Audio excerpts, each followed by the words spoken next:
नमस्कार साथियों, स्वागत है आप सबका मेरे YouTube channel sir Anil Jangid में। तो 6-7 दिन के बाद क्लास ले रहा हूँ क्योंकि उसका रीज़न मैंने आपको बता दिया था। काम में काफ़ी ज़्यादा व्यस्त हैं, इस कारण से जो है मैं आपकी क्लासेस नहीं ले पा रहा हूँ। तो लेकिन फिर मैंने सोचा कि जो RBSC की बुक्स है आपको वो करवाई जाए, क्योंकि जो नोट्स बनाने का टाइम है वो टाइम नहीं निकल पा रहा है। नोट्स बनाने का टाइम जो है टाइम नहीं निकल पा रहा है। तो इसलिए मैंने सोचा कि जो RBSC की बुक्स है क्लास 12th की वो बुक्स आपको करवाई जाए।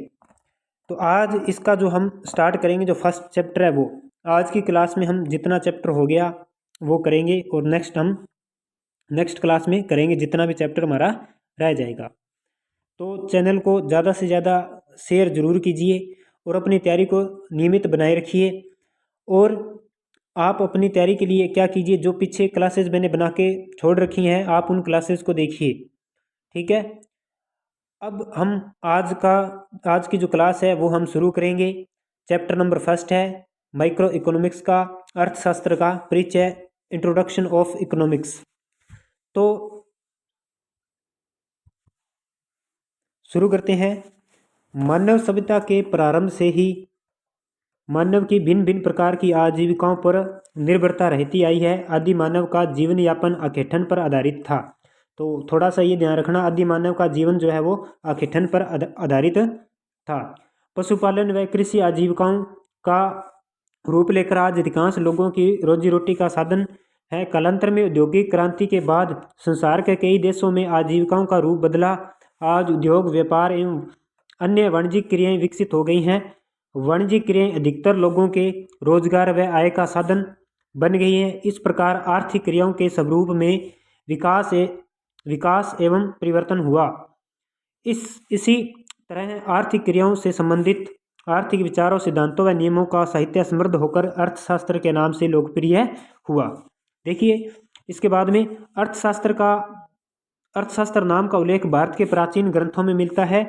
कृषि, पाल्य, वाणिज्यम च वार्ता में वार्ता शब्द का प्रयोग जो है आर्थिक क्रियाओं के लिए हुआ है। तो ये थोड़ा सा ध्यान रख लीजिए, जो यहाँ पर वार्ता शब्द का प्रयोग है आर्थिक क्रियाओं के लिए हुआ है। बृहस्पति, शुक्र व कौटिल्य इत्यादि द्वारा कृषि, पशुपालन, दुग्ध उत्पादन एवं वाणिज्य से संबंधित आर्थिक क्रियाओं के लिए वार्ता शब्द का प्रयोग किया गया था। अर्थशास्त्र से संबंधित भारतीय विचारक में स्वामी दयानंद सरस्वती, दादा भाई नौरोजी, महादेव गोविंद रानाडे, गोपाल कृष्ण गोखले, रमेश चंद्र दत्त, MN रॉय प्रमुख हैं। बाद के विचारकों में महात्मा गांधी, जवाहरलाल नेहरू, राम मनोहर लोहिया, प्रोफेसर JK मेहता, पंडित दीनदयाल उपाध्याय एवं अमर्त्य सेन प्रमुख हैं। ये भारतीय विचार हैं अर्थशास्त्र से संबंधित। इसके बाद में हम बात करेंगे अर्थशास्त्र की परिभाषाएं। तो यहाँ पर आप थोड़ा सा ध्यान दीजिएगा, क्योंकि यहाँ से क्वेश्चन आ सकता है। बात करते हैं विश्व में अर्थशास्त्र का जनक। तो अर्थशास्त्र का जनक किसे माना जाता है? एडम स्मिथ को माना जाता है, ठीक है। अर्थशास्त्र का जनक या अर्थशास्त्र का पितामह एडम स्मिथ को माना जाता है। एडम स्मिथ की पुस्तक थी जो an inquiry into the nature and causes of wealth of nations, जो कब प्रकाशित हुई थी? 1776 में प्रकाशित हुई थी। इसके बाद में हम बात करते हैं परिभाषाओं की। अलग अलग अर्थशास्त्रियों ने अलग अलग परिभाषाएं दी है। तो इसमें जो प्रमुख रूप से जो 5 परिभाषाएं जो महत्वपूर्ण मानी गई है प्रमुखतः: धन प्रधान, कल्याण प्रधान, स्मितता प्रधान, विकास प्रधान और आवश्यकता विहीनता की स्थिति। इसके बाद में हम बात करें, जो एडम स्मिथ है उन्होंने जो अर्थशास्त्र को धन का अध्ययन बताया था। एडम स्मिथ ने अर्थशास्त्र को धन का अध्ययन बताया था। और अर्थशास्त्री अल्फ्रेड मार्शल ने अर्थशास्त्र को आर्थिक कल्याण के रूप में परिभाषित किया था। आर्थिक कल्याण के रूप में परिभाषित किया था। एडम स्मिथ ने कहा कि ये जो धन से संबंधित है, लेकिन इस धन संबंधी परिभाषा की आलोचना करते हुए कहा था कि ये जो केवल जो अर्थशास्त्र है वो केवल धन पर ही टिकी हुई नहीं है, इसका एक और कारण भी ध्यान में रखा जाता है, वो है आर्थिक कल्याण।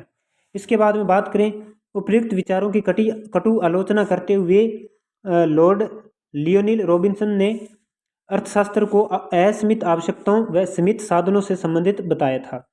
इसके बाद में रॉबिन्सन ने बताया कि जो मनुष्य की आवश्यकताएं हैं वो तो असीमित है और जो साधन है वो सीमित साधन है। तो सीमित असीमित आवश्यकता और सीमित साधन संबंधी ये जो परिभाषा ये किसने दी थी, तो याद रखिएगा रॉबिन्स ने दी हुई है। इसके बाद में लॉर्ड लियोनिल रॉबिन्स के अनुसार असीमित आवश्यकताओं की सीमित साधनों द्वारा पूर्ति हेतु चयन प्रक्रिया से संबंधित अध्ययन परिभाषित किया। अर्थशास्त्र को विकास से संबंधित करते हुए पॉल ए सैमुअल्सन, विकास से संबंधित जो परिभाषा है वो पॉल ए सैमुअल्सन की है, ने आर्थिक क्रियाओं के गत्यात्मक विश्लेषण पर जोर दिया। प्रोफेसर जेके मेहता ने अर्थशास्त्र को एक व्यक्ति में आवश्यकता की विहीनता की स्थिति प्राप्त करने में मदद करने वाला अध्ययन बताया है। प्रोफेसर जेके मेहता के विचार महात्मा गांधी के विचारों से प्रभावित रहे हैं। इसके बाद में एना कुत्सियोनिस के अनुसार आर्थिक सिद्धांत का उद्देश्य एक व्यक्तिगत इकाई, अब एक व्यक्तिगत इकाई के अंतर्गत क्या आ जाते हैं, एक उपभोक्ता, एक उत्पादक, एक फर्म या सरकारी एजेंसी के आर्थिक व्यवहार तथा उसका एक दूसरे पर प्रभाव का वर्णन करने वाले मॉडल बनाना है, जिससे एक क्षेत्र, एक देश या संपूर्ण विश्व की अर्थव्यवस्था बनती है। देखिए इन बुक्स करने से आपका एक तो आपका जो बेसिक है वो काफ़ी स्ट्रॉन्ग हो जाएगा और साथ में यहाँ से डायरेक्ट क्वेश्चन आएंगे, आपको बताइए। इसके बाद में आगे बढ़ते हैं। अर्थशास्त्र सामाजिक विज्ञान से संबंधित होता है। अर्थशास्त्र में समाज व परिवार के सदस्य के रूप में एक व्यक्तिगत इकाई यानी कि एक उपभोक्ता, एक उत्पादक, एक फर्म अथवा उनके समूह एवं देशों के आर्थिक व्यवहार का अध्ययन किया जाता है। ये सभी अपनी असीमित व प्रतिस्पर्धी आवश्यकताओं की संतुष्टि के लिए सीमित व वैकल्पिक उपयोग वाले साधनों का चुनाव करते हैं।